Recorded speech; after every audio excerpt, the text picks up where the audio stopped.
بسم الله الرحمن الرحيم. فصل. القياس الشرعي هو ترتب الحكم في غير المنصوص عليه على معنى هو علة لذلك الحكم في المنصوص عليه. يبدأ درين فصل لدي قياسنا. اول فصل کی د قیاس تعریف لغوي استرائی کړي او به د قیاس د حجتیت د لپاره څلور دلایل بیان کړي او دویم فصل کی د قیاس شرایط بیان کړي. 15 شرایط د قیاس دا باندې راوي یاد دي ته کنه. اول کوم شرطو نصب مقابله کې بني، دویم تغییر بد نصب حکم کې نه راولي، دریم دا حکم چې وکم مقیسلې کې راغلي دا به غیر معقول نه. څلورم لغت نه بینه ثابته و علت. پنځم نمبر مقیس کې باندې نه وارد شوی. دا ویات ساتي ګوره کنه یې کې به کار روان دي، دا ضروری دي. اوس مونږ یې په دې فصل کې د قیاس شرعي تعریف کې وګ به وته کې دي خدای چا قیاس شرعي. یو دویم نمبر مونږ دا ویلي و علت چې علت دا بد لغت نه ثابت، دا خبرم کړي وکنه دا چا نه ثابت وي د شرع د طرفه. شرع طرفه شرع هو څلور دي، یو کتاب الله دی، یو سنت دی، یو اجماع ده، یو قیاس دی. دا علت چې ثابتو ملي سی یا به کتاب الله نه ثابت وي علت، یا به د علت نه سنت نه ثابت وي، یا به د اجماع نه ثابت وي، یا به قیاس او اجتهاد نه ثابت وي. په پوه شولې ناول نمبر سره د قیاس شرعي تعریف دی. قیاس شرعي نا کتاب ولا کړي. فصل. القياس الشرعي هو ترتب الحكم في غير المنصوص عليه. وليس اصل کې قیاس په څلور قسمه لري ان شاء الله اسامي کې به وي شروع کې. یو ته قیاس شرعي ویل کېدل ته شي دي تعریف ولل ذکر شوم دي.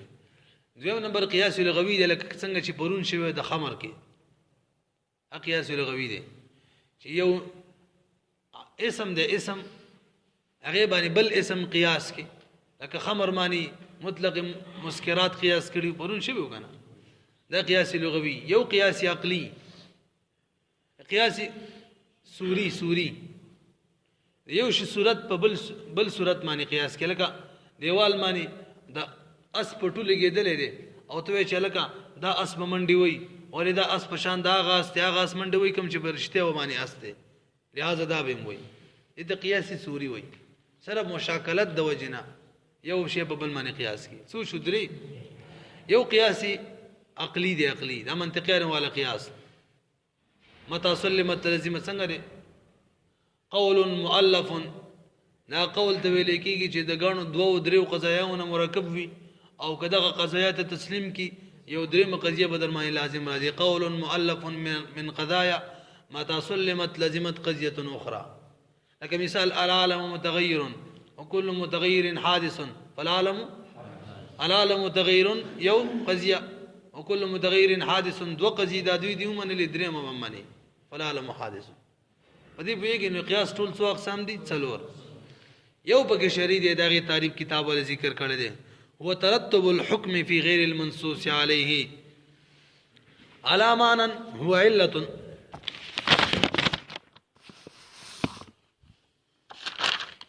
لذلك الحكم في المنصوص عليه. وليس قياس شرعي چاته ویل کیږي منصوص عليه کې کوم حکم لګیدل دي د علت د وجنه دغه حکم په غیر منصوص کې لګول دي ته قیاس شرعي وایي.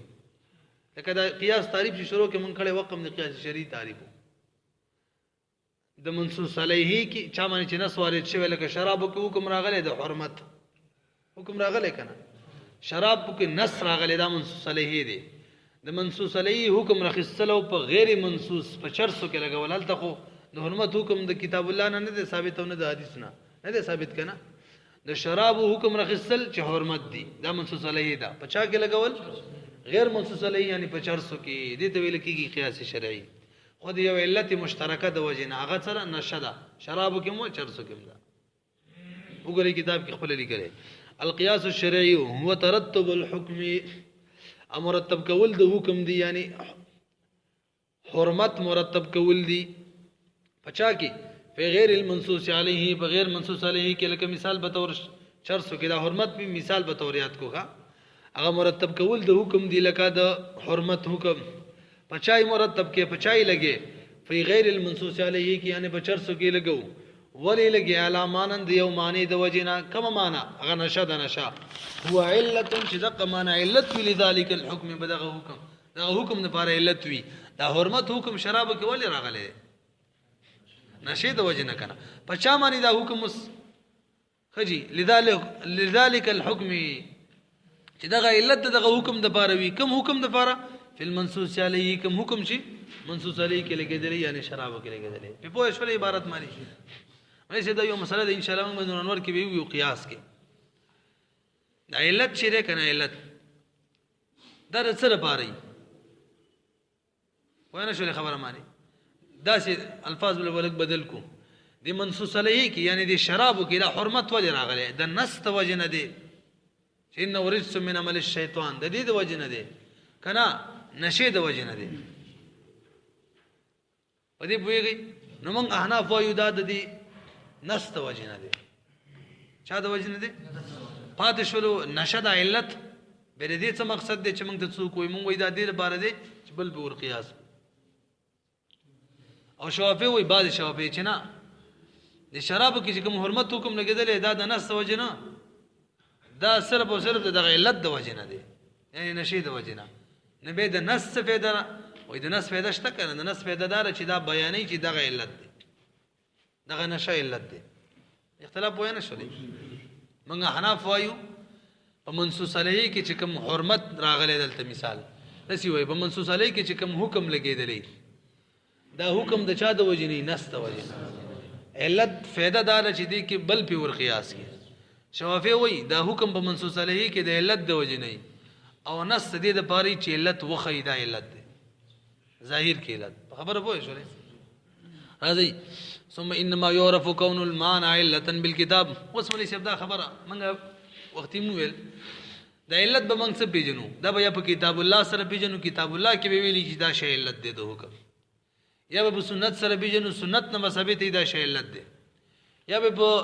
اجماع سره پیژنو اجماع نه ثابت دی چې فلانه شی علت دی او یا به اجتهاد نه ثابت دی چې فلانه شی علت دی دا ول لپاره مثال چې د نص نه ثابت د کتاب الله نه ثابت دی چې فلانه شی علت دی غیر بر مثال قران کې الله فرمای هغه علت کثرت ثواب دی مولوی صاحب څه بار بار تک را تک دا کثرت ثواب دا یو علت دی او دا کتاب الله نه ثابت دی سورته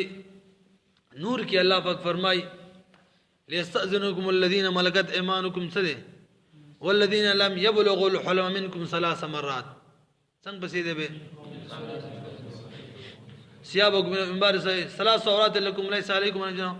طوافون عليكم بعضكم على بعض سوي الله پاک وې دغه کوم الکا ماشومان نابالغ دي یا دغه شان غلامان دي دا دې په دې درې ټیمونو کې تاسو خاله ناراضي من قبل صلاه الفجر وحين تضعون ثيابكم من الظهيره کله چې مغرمه کې د خوب کپڑے چولي او د عامي کپڑے مستلي به څنګه ومن بعد صلاه العشاء دې درې ټیمونو کې تاسو لا نابالغ ماشومان هم ناراضي هم دغه شان د خادمان هم دې ناراضي خود دیو نه سیوا چې کوم دی به دي راضي ولی دیو نه به فردانه د لازمه خیر دی دا فرده معاف ده حرج دی پکې ول دا بار بار زی راضي ته برده کې ګرانه بشي دلته وګوري مولوی صاحب دلته ویلي فرده معاف ده معاف علت یې سره کثرت ثواب دی د کثرت ثواب د وجه نه سره راځي حرج راځي خبره پوه نه شولې نو کثرت ثواب الله پاک علت جوړ کړی دی د سره بار چلک بز پرده تی مکوي په دې نور درې ټیمونه سیوا نورو کې 3 عورات لكم ليس عليكم ولا عليهم جاهن څنګه دي نه د څه بعدهن په راغله کنه دین پس چې کوم دی غته اسمانه تل راتلی شي علت سره توفون علیکم اب تاسو باندې زی راځي بهرحال دا پرده معاف ده معاف ځکه په پرده کې حرج دی ولی معاف ده علت الله څو ګرځولو ثواب بار بار تل راتلا دا علت د چانه ثابت شو کتاب الله نه ثابت شو خپل کې ذکر شوی وته وګورئ ثم انما يعرف كون المعنى علة به پیجندل کیږي معنا چې دا علت دی بل کتاب په کتاب سره یعنی هغه معنا چې هغه علت وي په کتاب الله پیجندل کیږي او بالسنت په سنت سره وبال اجماع په اجماع سره وبال اجتهادي په اجتهاد سره وبال استنباط د اجتهاد د بارات په تفسیر د دوړ یو مطلب دی او مثال العلت هغه علت مثال دا علت چې معلوم په کتاب الله سره هغه کثرت ثواب دی فانها جعلت علتا لسقوط الحرج في الاستئذان فانها جعلت دا کثرت ثواب دا ګرځولې شوی دی علتن علت جوړ شوی دی د سره بارا ولی علت جوړ شوی دی علت ولی جوړ شوی لسقوط الحرج چې حرج ساقط شي کنه اوس حرج دی چې بار بار راځي تاسو نه تاسو دغه اجازه درنه غواړي په الاستئذان بقوله تعالی ليس د خبره مالک شان بدل انداز باندې وکړه اگر که صحیح وخو صحیح بداسي یو توګه کړي الله په کوئی تاسو خالد څوک راځي اجازه دی غواړي دا حکم دی کنه سره غواړي اجازه دی غواړي خدا کوم چې نابالغ دي او خادمان دي تاسو هغه د دریو ټیمونو نه غیر اجازه نه غواړي اجازه ته نشته کې اجازه کې حرج دی اوس بار بار زی راځي اجازه بغواړي ګرانه ده ولی دی اجازه نه غواړي اجازه ولی معاف دی ورته چې نه دی غواړي خیر دی ځکه بار بار زی راځي علت یې سره ثواب دی اوس شو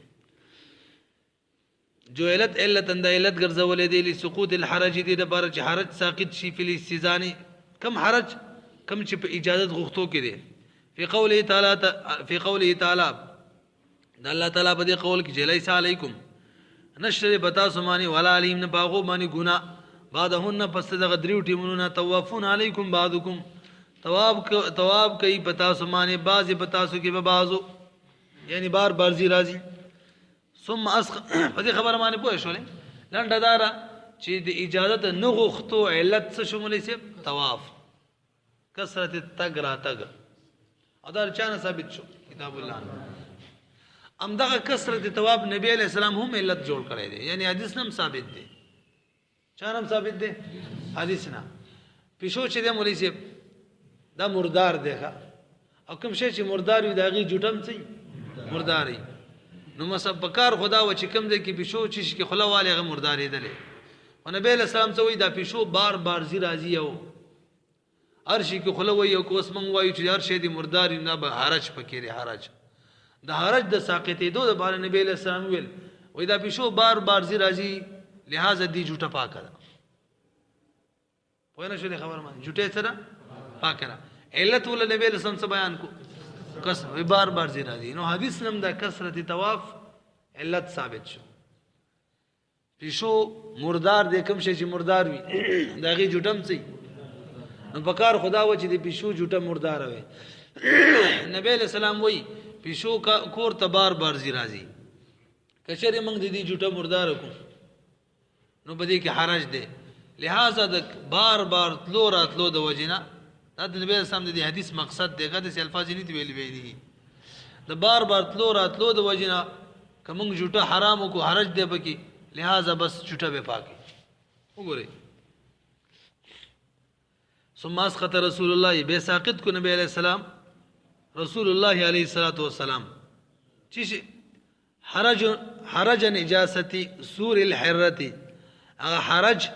چې کوم د نجاست د سور د حرې د وجنه د پښو د وجنه راتللو به حکم هذه العلت دغه علت د حکم د وجنه دغه علت حکم دا چې حرج دی ختم شي فقال علیه السلام فرمایل الحرته پښو چې دا لیست بنجسه دا نجس نه دا ولی فانها من الطوافین علیکم دا خود طواف کون کو نه د پتا سمانی نرانو طواف کون کو نه او طوافات او د خزو طواف کون کو نه کوم مذکر اشیاء چې پتا سو بار بار زی راځي او کوم مؤنث چې بار بار زی راځي دا پښو دا غونه ده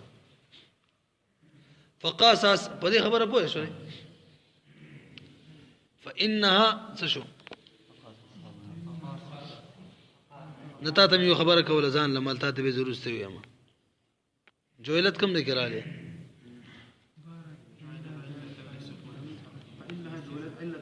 دغه جوهلت کې لو لیکل شوی دا بوته وي زبر حالت د سمې بل خبره مخکې راځي فقاس اصحابنا مولوی من اصحاب چي دي يعني احناف فای کوم شي نه چې کور ته بار بار زی راځي داغو جوټه بم پاکي لکه مثال مار دې مګي وغیرہ دي کور ته بار بار زی راځي کنه دا غو جوټه پاکه ولی پاکه دا قیاس ته په د پیشو باندې پیشو مقیس علیه اکم شي نه شکور ته بار بار زی راځي مارون او ماران منګکان مګي وغیرہ هغه مقیس علت مشترکه طواف دغه طواف داسې علت د چې کتاب الله نم ثابت دي سنت نم ثابت شو نو دا غو جوټه پاکه و د پیشو دا حکم په مقیس هم ولګو دي جوټه بده دي پاکه وقال اصحابنا زمن اصحاب ویلي جميع ما طول هغه شی هر هغه شی يسكن في البيوت چا کورونو کې اوسيږي کالفارتی لکه مګه والحیتی مار فقاصر به لګوي کا نظمن اصحاب قیاس کړلو ټول هغه شی نه شاب کور کې اوسيږي لکه فارا او حیا فشای قیاس کړلو على الحرته بعلة التواب دي تواب دي علت وجنا وكذلك قوله تعالى يريد الله بكم اليسر ولا يريد بكم العسر مليس بسان دي لغو تکیری کا مليس دویم علت چا دي کتاب الله نه ثابت ویغه یسر دي اسانتیا یو علت دي د کتاب الله نه ثابت دي الله په قران کې فرمای يريد الله اراده لري الله په تاسو باندې اليسر ولا يريد بكم العسر او د سختي اراده په تاسو نه لري نو یسر اراده الله لري یسر یو داسې علت دی چې د کتاب الله نه ثابت دی لہذا کم سړی چې مسافر وي نو هغه ته دا اجازه دی چې روزه نه نیسي کم سړی چې مسافر وي هغه ته اجازه ده کنه هم ثابت را فائدته منه چې روزه نه نیسي علت یې څه دی اسانتیا ویګی کنه وزمن امام سے وای مولوی صاحب مسافر د پاره اولاد د اولاد چې دا دی روزه ونیسي کني نسی اجازه تشته خو کوي نسی دا اولاده امام صاحب دا خبر ولي کوي دا هم د قیلت د وجنه یسر د وجنه کوي وای ځکه که روزه نه نسی مسانتیا ده ځکه سفر دی مشکلات دی به کې روزه دي نه نسی اسانتیا بشي خو که روزه ونیسی په دې کې مسانتیا ده د علت دې کې موجود دی راسي کنه به ولی اوس ټول خلک روزه دي دا به روزه د اسانه خبره ده غم چې کلام وینو آسان ویګه غم چې عام وینو تکلیف چې عام وینو آسان وي روزه یو تکلیف دی خو عام دی آسان دی سباله جزان له روزه نشي ټول خلک خوراک کوي ته روزه خړ به ته ګوري به ډیره ګرانه ده پدې ویږي امام سے وای مسافر له روزه اولاد چې ویني سي علت سره یو سر خلم ده کنم ده امو مسامی کی عظمت او رخصت کی دا خبرې کو چې مسافر له روزه اولاد او رخصت معنی عظمت معنی عمل کول او د اولاد دي عظمت او د رخصت اصل کې څلور اقسام دي عظمت او د رخصت خپل څلور اقسام دي رخصت حقيقي اولا او غیر اولا دوا او رخصت مجازي اولا او غیر اولا دې پیږي کنه دا خبر به ان شاء الله را لکې دي چې دلته مراشي وګورئ ملي وكذلك قوله تعالى غشان قول الله تعالى ده يريد الله بكم اليسر الله پاک اراده لري د اسانتیا ولا يريد اراده لري بكم بتاسماني العسر د سختیا بين الشرع شارع بیان کړي چې ان الافطار للمريض والمسافر دا روزه ننیول مریض د پاره او مسافر د پاره ولید علی تيسير الامر علیهم چې باغه باندې کار آسان شي ليتمكنوا دې لپاره چې هغه ته قدرت ملاو شي من تحقیق ما چې دیو ثابت کی یعنی و کی هغه شی يترجح في نظرهم چې هغه د دیو په نظر کې راجح دي مسافر او مریض په نظر کې چې کم شی راجح دي کم متاسان دي اقو کی دا ته الله پاک اجازه ورکړي کم شی نه دي دعا من الاتيان بوظيفه الوقت یو دار چې راتګو کی د وخت په وظیفه باندې یعنی روزه ونیسي د وخت چې کم فرض دي او دویم او تاخيره الى ايام اخر یا رستو کې غرستونو ورځو ته چې کله سفر ختم شي مرض ختم شي هغه د رستو کې نو الله پاک وتا سنتیا کړی چې دوړو کې کم کوي به کوي تاسو ده کنه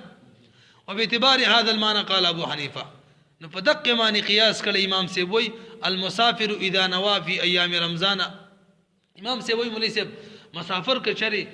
د ایام د رمضان په میش کې د روزې نیتو کې روزې کیږي او اولاد ولې دې کې یو سر دی کنه یو سره موافقت د مسلمانانو سره